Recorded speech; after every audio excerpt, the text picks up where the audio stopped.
और अब morning prime में खबर कोलकाता से है। यहां आरजी कर कॉलेज के पूर्व प्रिंसिपल संदीप घोष और उनके करीबी बिप्लब सिंह के घर एनफोर्समेंट डायरेक्टोरेट ने छापेमारी की है। दोनों को सीबीआई वित्तीय भ्रष्टाचार के मामले में ही गिरफ्तार कर चुकी है और अब प्रवर्तन निदेशालय उन पर अपना शिकंजा कस चुका है।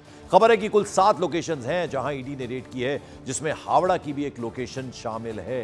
तो बड़ी खबर, 7 ठिकानों पर ईडी की छापेमारी चल रही है। संदीप घोष के घर पर ईडी की ये छापेमारी चल रही है। उसके अलावा उनके साथी, उनके करीबी के घर पर भी ईडी की ये छापेमारी चल रही है। कुल मिलाकर 7 ठिकाने हैं जहां पर ये छापेमारी चल रही है। इनमें हावड़ा की एक लोकेशन भी शामिल है। तो अब धीरे धीरे ईडी का शिकंजा कसता जा रहा है संदीप घोष और उनके करीबियों के ऊपर।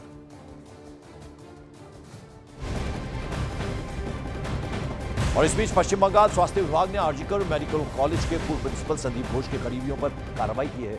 वित्तीय अनियमितताओं के आरोप में डॉक्टर आविग्डे और डॉक्टर विरूपखा विश्वास को सस्पेंड कर दिया गया है, निलंबित कर दिया गया। डॉक्टर आविग्डे और डॉक्टर उनके अलावा विरूपखा विश्वास हैं, दोनों करीबी हैं संदीप घोष के, दोनों को ही सस्पेंड कर दिया गया है हेल्थ डिपार्टमेंट की तरफ से।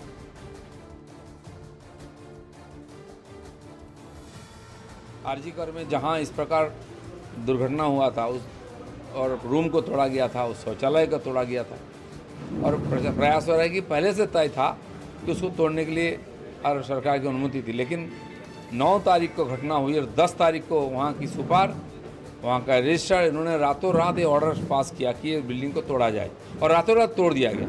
इसका मतलब कुछ छुपाने का प्रयास हुआ था। ये बहुत बड़ा साजिश है, ये भी उसकी एक कड़ी है।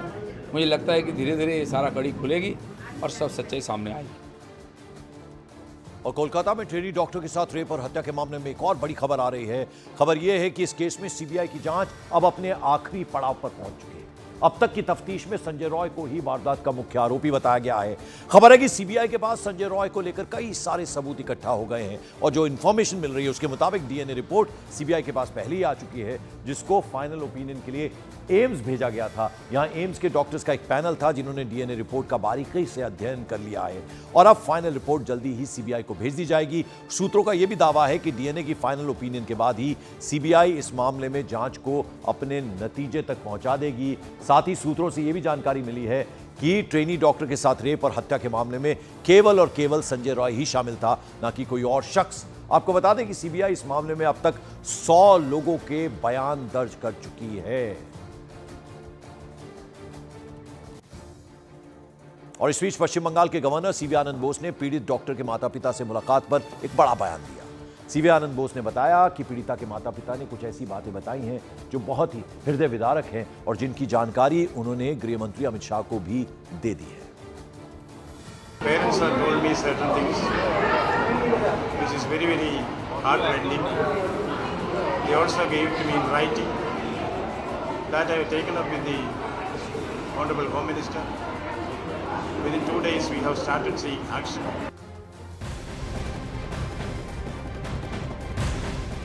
और पूरे पश्चिम बंगाल ने आज बीजेपी ने चक्का जाम का ऐलान किया है। पूरे पश्चिम बंगाल में बीजेपी नेता और कार्यकर्ता ममता सरकार और पुलिस के खिलाफ विरोध प्रदर्शन करने वाले हैं। प्रदर्शन में बंगाल बीजेपी के सभी बड़े नेता शामिल होंगे। कोलकाता में डॉक्टर के रेप, हत्या और छात्रों के साथ बदसलूकी को लेकर बीजेपी लगातार ममता सरकार से इस्तीफे की मांग कर रही है और आज बंगाल में चक्का जाम का ऐलान कर दिया है बीजेपी ने और बीजेपी हल्ला बोल कर रही है आज ममता सरकार के खिलाफ। तो कोलकाता में महिला डॉक्टर के रेप हत्या के विरोध में सिलीगुड़ी में शिक्षकों ने विरोध प्रदर्शन किया। साथ ही जल्द से जल्द दोषियों को फांसी की सजा देने की मांग भी की। बहुत सारी महिला शिक्षक जो हैं वो आप तस्वीरों में देख रहे हैं, हाथों में बैनर पोस्टर लिए सिलीगुड़ी में इन्होंने प्रदर्शन किया है और इंसाफ की, जस्टिस की मांग की है। देखिए छोटे छोटे बच्चे भी वहां नजर आ रहे हैं।